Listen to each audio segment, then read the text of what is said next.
Senator. Mr. Secretary, you have presided over the worst foreign policy disaster of modern times.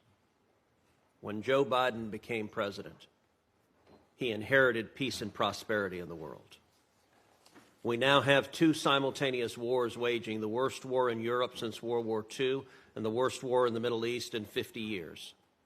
Both, I believe, were caused by this administration's consistent weakness. And indeed, your foreign policy is precisely backwards from what a rational American foreign policy should be. To our friends and allies, this administration has consistently undermined, weakened, and attacked them. And to our enemies, this administration has shown constant appeasement and indeed has flowed billions of dollars to the enemies of America who want to kill us. Senator Barrasso asked you about Ibrahim Raisi. Your State Department put out a statement sending condolences for his death. Mr. Secretary, is the world better today now that Raisi is dead? Given the horrible acts that he engaged in, both as a judge and as president, to the extent he can no longer engage in them, yes, the Iranian people are probably better off. You didn't say that in your statement, did you? I believe that we did. And certainly our spokesperson... Today, the United Nations is flying their flag at half-staff to mourn the death. Would you agree that it is utterly disgraceful for the United Nations to be mourning the death of the butcher of Tehran? We're certainly not mourning his death. As I said, we expressed... Would you agree it's disgraceful for the UN to be? I'll look at what they've done. We certainly would not do that. What they've done is flown the flag at half-staff. Is that disgraceful? We wouldn't do that, and we would certainly find that... And I would note that's the absence of American leadership. All right, let's shift.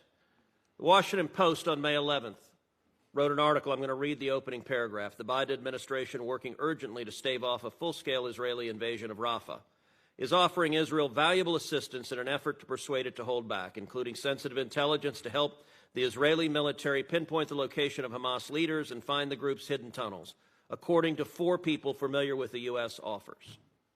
Is that paragraph accurate? Exactly the opposite.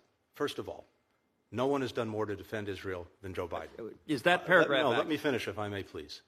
He was there right after. I'm not interested in a campaign speech. I have limited time. Is the paragraph in the Washington Post accurate? As you read it, no. To the contrary, we're providing everything we possibly can to Israel to help them find. So the 4 sources that briefed the Post, and by the way, briefed multiple other media outlets, they were lying? Absolutely. So, all right, so that, did the administration offer to provide the locations of senior Hamas leaders to Israel if they didn't invade Rafah? That's, again, totally misleading and wrong. Here's what we've said, and here's what we're doing.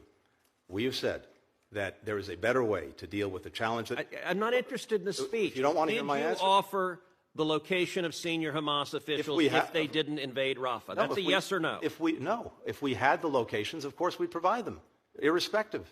So this statement, you're saying the Post got it totally wrong, it is utterly false, and anyone who said to the contrary was lying and perjuring themselves if they were under oath. That statement is incorrect. We have done and will continue to do everything we can to, if we can do it, develop the information and share the information. I wish we had it. Does the administration have intelligence on the locations of Hamas officials that you have not shared with Israel? No. Does the administration have the locations of Hamas terror tunnels that you have not shared with Israel? No. Okay, so then your position is that this story is an utter and complete lie. As you've read it to me, Senator, it's not. It is not accurate. And we're not interested in playing word games. I've asked you very directly. I have not. So you're saying there's not a single Hamas leader that you know about that you or the administration has offered will tell you where they are if you don't invade Rafah. That is correct. What have you offered them not to invade Rafah? We've offered them nothing not to invade Rafah except a plan to deal more effectively with Rafah. Okay, so your testimony under oath is you've offered them nothing not to invade Rafah. I find that very hard to believe, but I just want to understand what your testimony is.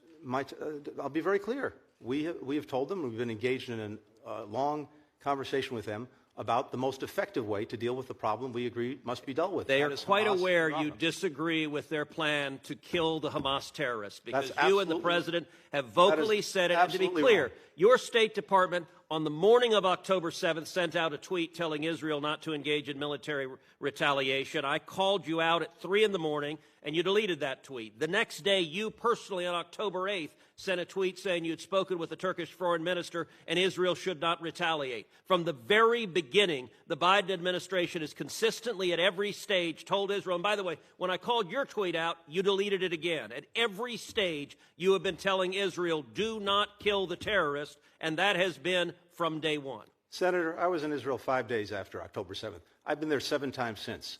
No one, starting with President Biden, has done more to make sure they have what they need to defend themselves from Hamas, to deal with the threat that Hamas poses. With to all make sure due respect, No, that that's is simply wrong. ludicrous. That is ludicrous. Why have you cut off weapons to Israel then? We have not cut off weapons to Israel. In fact, as you know well, starting many years ago, President Biden was at the heart of the MOU that led to Israel having a 10-year guaranteed supply of assistance. When you became Secretary of State, how much oil was Iran selling a day?